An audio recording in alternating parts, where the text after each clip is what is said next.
Channel. ఈరోజు మీకు ఒక రెసిపీ చూసుకోతున్నాను. అదేంటంటే సగ్గుబియ్యం పాయసం. దాంట్లో కావాల్సిన ఇంగ్రీడియంట్ బెల్లం అండ్ సగ్గుబియ్యం అండ్ నెక్స్ట్ ఇలాచి.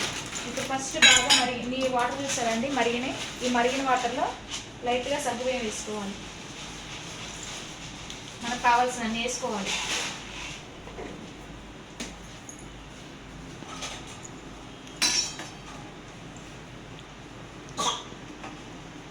ఇవి బాగా ఉడికించిన తర్వాత పాలు పోయాలి. ఇలా చూసారా ఫ్రెండ్స్, ఇలా ఉడికినాక మనం తెచ్చుకున్న పావు లీటర్ పాలు పోయాలి. నేనైతే ఒక గ్లాస్ సగ్గు బియ్యానికి పావు లీటర్ పాలు పోస్తున్నానండి. మనం పాలు పోసుకున్నాకైతే ముందుగా తీసుకున్న ఇలాచి అండ్ పావు కేజీ బెల్లం అయితే అందులో వేసేసామండి. ఒక గ్లాసు సగ్గు బియ్యానికి నేను పావు లీటర్ పాలు పావు కేజీ బెల్లం వేస్తానండి.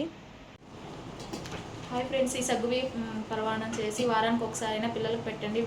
వేడి తగ్గిస్తుంది పిల్లలకి అండ్ చాలా టేస్టీగా ఉంటుంది.